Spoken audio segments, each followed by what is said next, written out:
উত্তাল পানি স্রোত যা আগে কখনো দেখেনি ফেনীর জনগণ। আমাদের মানুষগুলো নিরাপদে যাবার জন্য প্রস্তুতির কোনরূপ সুযোগই পেল না। মুহূর্তের মধ্যেই তলিয়ে গেল ঘরবাড়ি। পরিবারের সদস্যগুলো একে অপরকে শেষ দেখা দেখে নিল পানিতে ভাসতে ভাসতে। এই যেন এক গণহত্যা।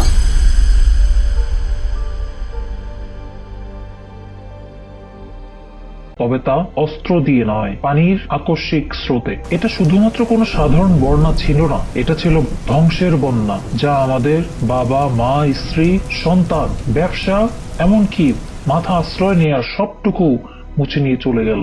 কিন্তু কেন এমন হলো বাংলার মানুষের সাথে?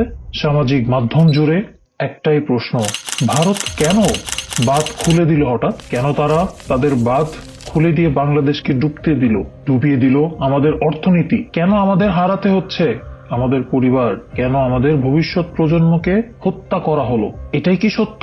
ভারত কি ইচ্ছাকৃতভাবে এই ধ্বংসের সৃষ্টি করেছে, নাকি এর পিছনে আরো বিশাল ষড়যন্ত্র আছে? আসুন আমরা সেই ভয়াল দিনের গভীরে যাই। কেন আমাদের হারাতে হলো আমাদের পরিবার, আমাদের আশ্রয়?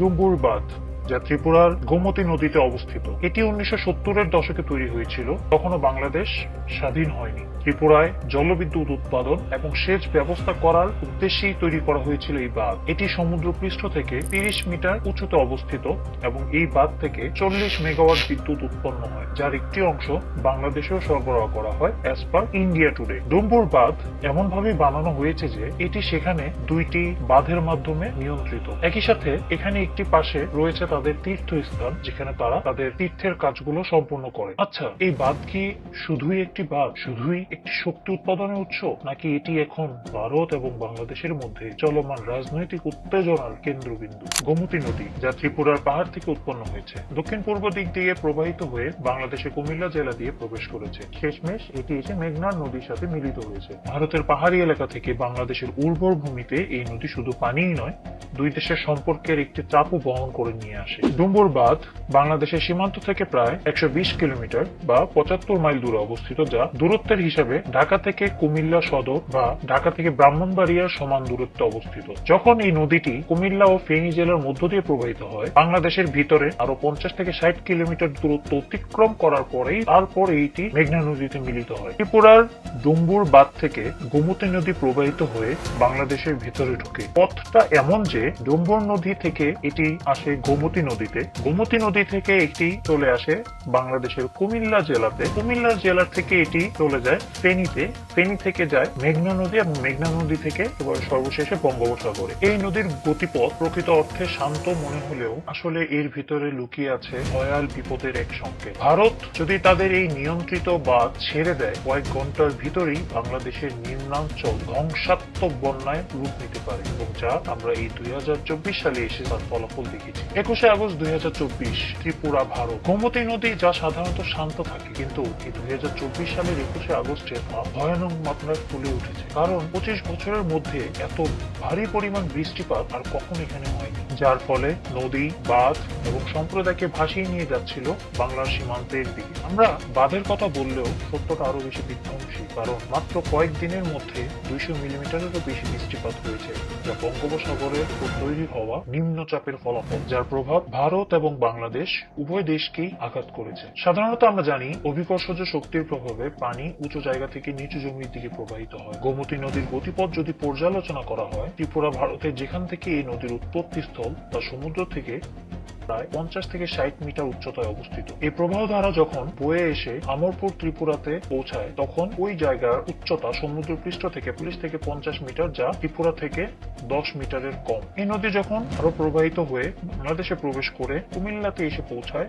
তখন সেই জায়গা সমুদ্রপৃষ্ঠ থেকে 8 থেকে 10 মিটারের উচ্চতায় থাকে। সাধারণত মেঘনা অঞ্চলটি অপেক্ষাকৃত সমতল। ফেনী, যা উপকূলীয় এলাকার কাছাকাছি, এই অংশে নদীটি যখন আরো প্রবাহিত হয়ে ফেনীতে এসে পৌঁছায় তখন ফেনী সেই অঞ্চলের সমুদ্রপৃষ্ঠ থেকে এর উচ্চতা দাঁড়ায় 5 থেকে 7 মিটার। ফেনীর এই অঞ্চলটি কুমিল্লা থেকেও বেশি প্লাবনের ঝুঁকি থাকে, কারণ অল্প পরিমাণ পানি বাড়লেই এই নদীর প্রবাহ কুমিল্লাতে না গিয়ে সেই পানি উপচে পড়ে চলে আসবে ফেনীতে। অতঃপর ফেনীতে আসার পরে এই নদী মেঘনা নদীর সাথে মিলিত হয়ে বঙ্গোপসাগরে প্রবেশ করে, যেখানে সমুদ্র পৃষ্ঠের উচ্চতা 0 মিটার। এখন প্রশ্ন হচ্ছে, এই নদীর গতিপথ কুমিল্লা দিয়ে গেলেও কেন এবারের বন্যায় প্রথমে সবচেয়ে বেশি আসলে ফেনীতে পানি এত দ্রুত বাড়ার কথা ছিল না। কুমিল্লার মাধ্যমে এটি সমুদ্রে চলে যাওয়ার কথা ছিল, কিন্তু ফেনীর নিম্নভূমি হওয়ার কারণে, যা ইতিমধ্যেই একটি ঝুঁকিপূর্ণ এলাকা, তার কারণে পানি উপচে পড়ে কুমিল্লাতে না গিয়ে তা ফেনীতে চলে যায়, যার কারণে ডুবেছে ঘরবাড়ি, ফসল, বিপন্ন হয়েছে জীবন। 3 মিলিয়নেরও বেশি মানুষ ক্ষতিগ্রস্ত হয়েছে, পরিবারগুলো আটকে পড়েছে, ব্যবসা ধ্বংস হয়েছে, জীবন চিরতরে বদলে গেছে। বছরের সবচেয়ে ভারী বৃষ্টিপাত ডুম্বুর বাঁধ থেকে স্বয়ংক্রিয়ভাবে পানি ছাড়ার প্রক্রিয়া তৈরি করেছে ভারতীয়দের মতে।